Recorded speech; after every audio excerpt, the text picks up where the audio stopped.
In 1955, the United States Navy unleashed something the world had never seen before, a floating city of steel called the USS Forrestal. It was the first true supercarrier, over 1,000 feet long, more than 250 feet wide, 81,000 tons of raw American power. This ship wasn't subtle, it was a message. The physical proof that the United States had not only survived World War II, but emerged as the dominant force on Earth. Now fast forward to 2017. 62 years later, the Navy launches the USS Gerald R. Ford, the most expensive warship in human history. $13 billion, two nuclear reactors capable of producing 3 times the electricity of older carriers, electromagnetic catapults flinging stealth fighters into the sky, radar systems so sensitive they can track objects hundreds of miles away. But here's the part that makes no sense. Take a tape measure to the flight deck. The Forrestal was 252 feet wide. The Ford is 256 feet wide. In over 6 decades of total global dominance, the American supercarrier has grown by exactly 4 feet. Length? Almost identical. Displacement? It hit 100,000 tons in the 1970s and stopped. Think about that for a second. In the same period, we went from rotary phones to supercomputers in our pockets. From the Model T to electric cars that drive themselves. From propeller planes to hypersonic missiles. But the single most powerful symbol of American military force appears frozen in time. Why? Did we run out of steel? No. Did we run out of money? Never. Did we run out of ambition? Impossible. So why does a military culture built on overwhelming force quietly accept this strange ceiling? The answer isn't in Washington. It isn't in classified briefings or secret enemy weapons. It's buried in concrete, locked inside geography, and enforced by physics. The U.S. Navy isn't choosing to keep carriers at 100,000 tons. They're trapped. Trapped inside what naval architects quietly call the geometric cage. And the enemies holding the keys aren't foreign missiles or rival fleets. They're cranes, canals, bridges, mud, and inches of clearance that can decide whether the most powerful weapon system on Earth lives or never leaves port. To understand why, you have to understand how fast we used to run. In the beginning, aircraft carriers weren't impressive at all. In 1922, the Navy launched the USS Langley. On paper, it was America's first carrier. In reality, it was a coal ship with a wooden deck slapped on top. 11,000 tons. 15 knots, barely fast enough to create the wind needed for fragile biplanes to lift off. It wasn't a weapon, it was a question mark. Then the world caught fire. World War II ripped the safety rails off naval design. Suddenly, carriers weren't experiments, they were survival. The U.S. answered with the Essex class. 36,000 tons of mass-produced aggression. These ships didn't just fight, they overwhelmed. Dozens built. Relentless, they broke the back of the Imperial Japanese Navy through sheer industrial force. But the sky didn't stand still. The jet age arrived. Propellers vanished. Jets were heavier, faster, hungrier for runway. Catapults had to be stronger. Decks had to be longer. The Navy responded with the Midway class, 64,000 tons. So wide they couldn't even fit through the Panama Canal. That should have been the warning. Instead, it became a habit. And then came the leap that changed everything. In 1955, the USS Forrestal was launched. This wasn't an evolution, it was a mutation. Overnight, carrier displacement jumped from 64,000 tons to over 80,000. The deck widened dramatically to support the angled runway, a revolutionary idea that allowed aircraft to land and launch simultaneously. This was the moment the modern supercarrier was born. The Navy didn't inch forward. They jumped off a cliff and landed perfectly. But here's what's strange. After that jump, the growth stopped. From the Forrestal in the 1950s to the Nimitz class in the 1970s, the length increased by about 25 feet. From the Nimitz to the Ford, launched more than 40 years later, the length barely moved at all. The hull shape you see today is essentially a photocopy of a design created during the Eisenhower administration. The Ford isn't a new body. It's an old body stuffed with dense, futuristic organs. Why? Why didn't the Navy keep scaling up? Why not a 150,000-ton Titan? Why not a 200,000-ton floating continent carrying 150 jets and ruling the ocean forever? Because the ship isn't designed first. The factory is. If you want to see the real limit of American naval power, don't go to the Pentagon. Go to Virginia. Newport News Shipbuilding. This is the only place in the Western Hemisphere capable of building nuclear-powered aircraft carriers. And inside that facility is the quiet dictator of carrier size, Dry Dock 12. It's a massive reinforced concrete pit, over 2,100 feet long. But here's the number that matters. It's 249 feet wide. Memorize that. Now compare it to the USS Gerald R. Ford. Flight deck width, 256 feet, 7 feet wider than the dock. So how does that work? By cheating. The hull of the ship, the part that actually sits in the water, is only about 134 feet wide. It fits comfortably inside the dock. But the flight deck flares outward, overhanging the dock walls like a giant steel mushroom cap. During construction, the edges of the flight deck literally hang over concrete, service roads, and walkways where workers pass underneath. And this is where the cage slams shut. Running parallel to Dry Dock 12 is Big Blue, the largest gantry crane in the Western Hemisphere. It moves along rail tracks right beside the dock.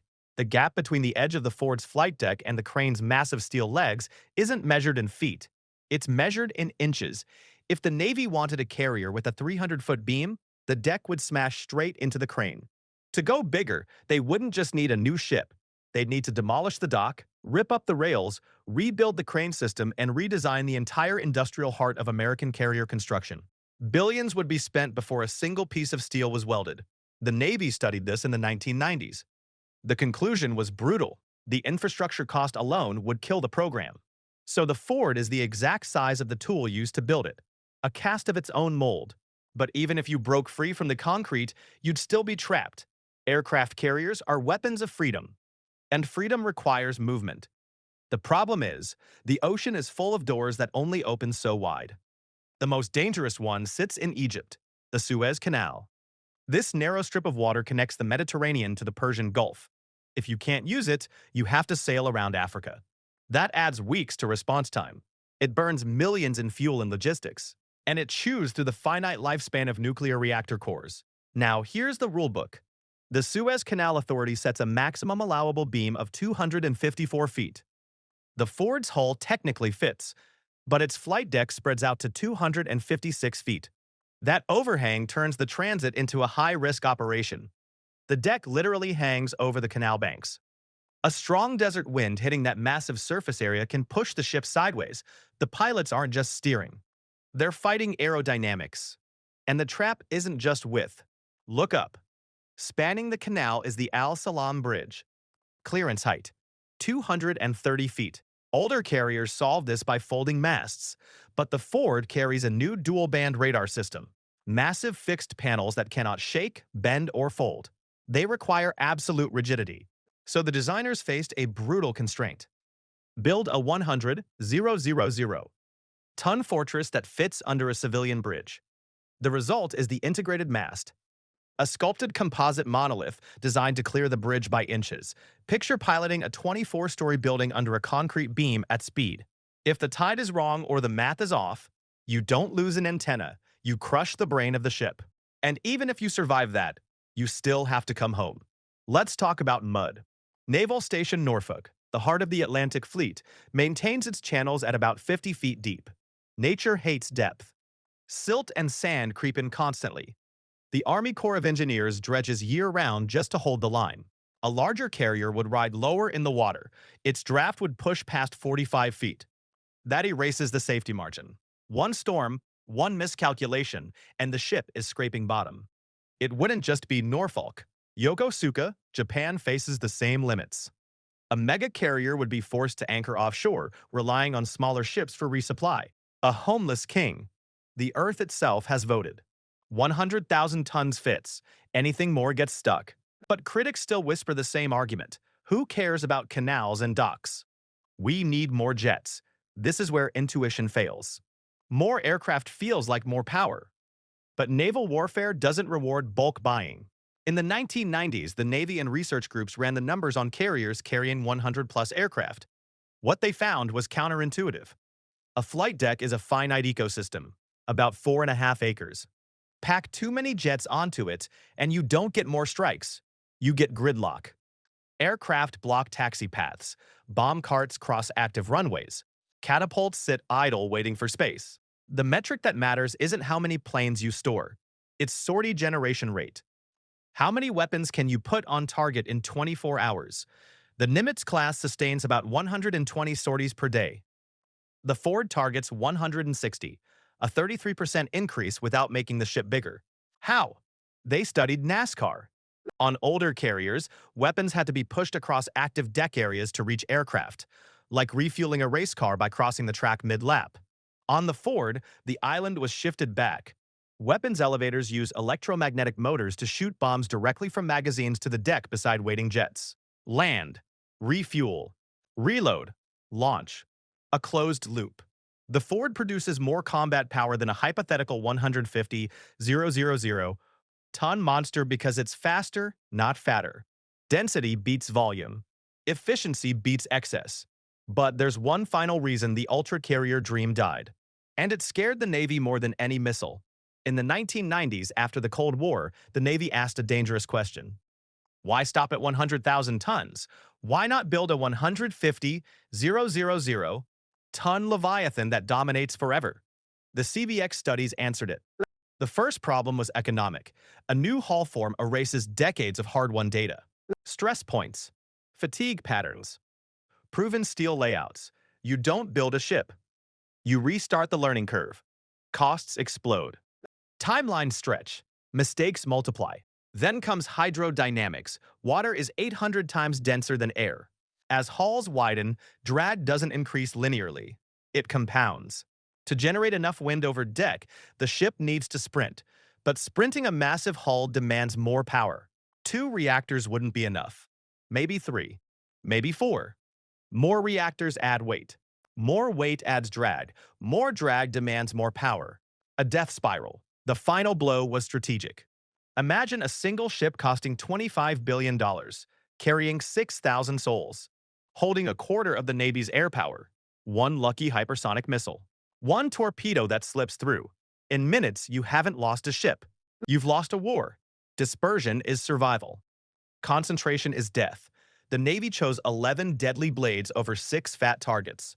So the next time you look at the USS Gerald R. Ford, don't be disappointed that it isn't bigger. That 100,000 ton number isn't a limitation. It's discipline. It fits our docks. It fits our canals. It fits under bridges. It clears muddy harbors. And it delivers more power per square foot than anything ever built. The Navy didn't choose size. It chose efficiency. It chose precision. It chose reality. In a world obsessed with excess, enough is the most dangerous word. Too much becomes a target. Precision becomes a weapon. This ship isn't frozen in time. It's perfected. And that's the kind of truth we hunt for here. Stay ready. Stay sharp. If you respect the engineering that quietly rules the oceans, let it be known.